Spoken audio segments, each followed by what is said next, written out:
Hello and welcome to my channel. I am Zodiac Bandit, and today we have some spoilers for the current stuff going on in Campaign 3. So if you aren't caught up, I recommend clicking off, getting caught up, or if you don't care, continue watching. That's up to you.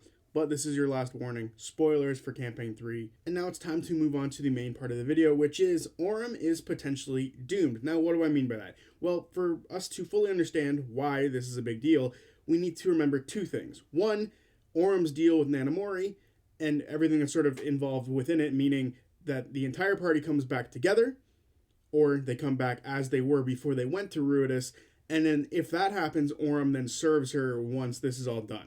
So you have to remember that, and then you have to remember that on Ruidus, they have now found a portal that took them back to Exandria. Now I'm seeing the gears are turning in your heads as well.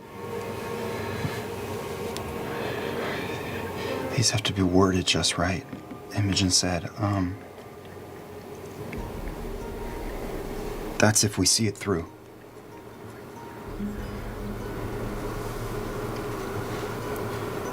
Everyone at Bell's Hells makes it back. And we see it through. That's an easy trade. Every one of you makes it back. And you see this through. Back alive.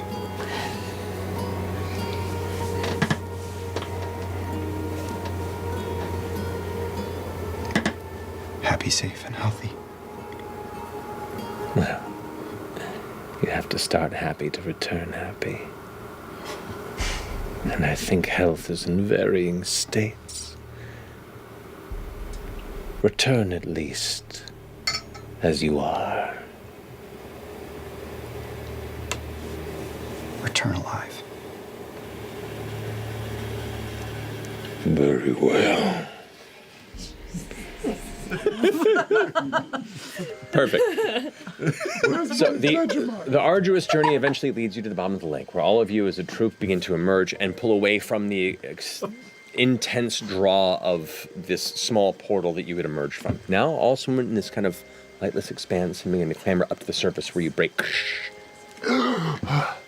We should be quiet, though. Oh, we're in our brains. We should be quiet, though. We should think super quiet. How far to a shoreline?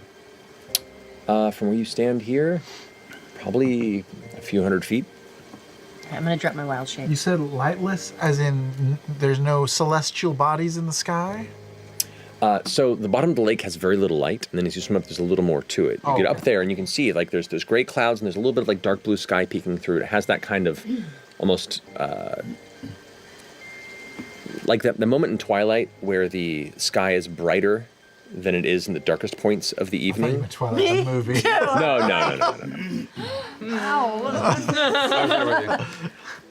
No. But you can kind of see like the little bit of that twilight, like Cathacast light that hits the bit of the snow that comes across the mountain range that surrounds you, and kind of make out the textures of the forests. And you can kind of it's one of those beautifully bold moonlit nights where the atmosphere around you is very well detailed once you take a moment to kind of let the light in and adjust. But you've been underground for quite some time, so you're already pretty well adjusted to a lack of light. And we see, I was gonna say Katha. Yeah.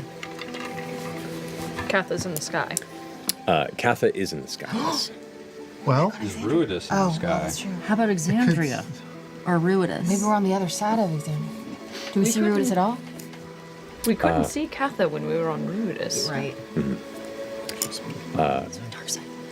Go ahead and make a perception check. everybody? Everybody who's looking up there. Everybody. 30. Yeah. Balls. Balls. 30. Oh, fuck right.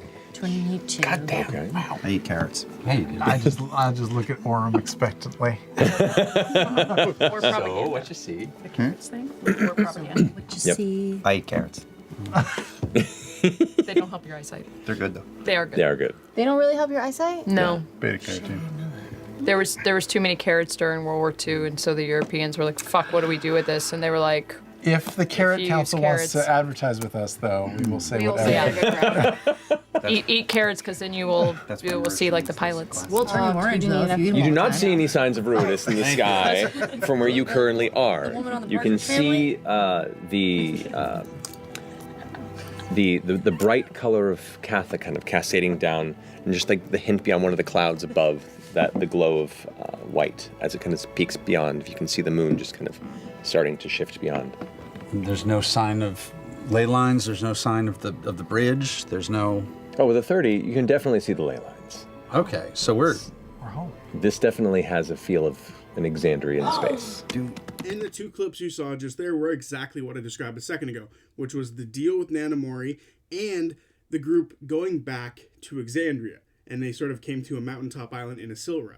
Now, this is bad for Orym. This means that the parameters of the deal with Nana Morri have technically been met. They were able to return from Ruidus to Exandria, and now Orym might be in some deep waters. He might have had his sort of deal with her fulfilled and now has to sort of own up to it. Even if she doesn't call upon it right now, they will eventually have to do this. Even if someone were to die on a later excursion on Ruidus, the deal has been met. They 100% went to Ruidus, and they all came back as they were. Now, I want to look at this in a few ways. One, sort of how a hag would deal with this, just a regular old hag, and then how Nana Morri might deal with this, and potential sort of loopholes that might be found within this sort of circumstance to see if Orym truly is doomed.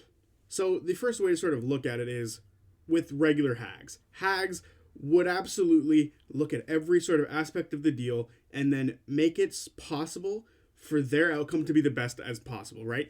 They want to, much like any other sort of creature or entity that grants wishes or deals, they want to be the ones ending positively. They want to have their side of the deal being better off than the person they made a deal with. They want to win in the end. They want to cause misery. They want to, they want to just hold all the power, and they do. They hold all the chips. They're the ones who grant the power that they're giving you, and they're the ones who can take it away if the deal isn't met properly.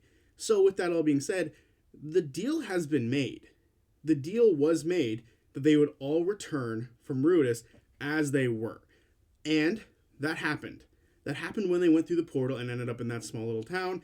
So now, realistically, Orym just has to own up to his half of the deal. He has to admit that this happened. We did go back. I don't know if Orym/Liam thought about it when they went through the portal that this might happen, but every single member of the party went through the portal. And with that happening, even though there was a little bit of an argument of if everyone should go through, with them all going through, unknowingly, Orym committed to his part of the deal. They all came back as they were, technically.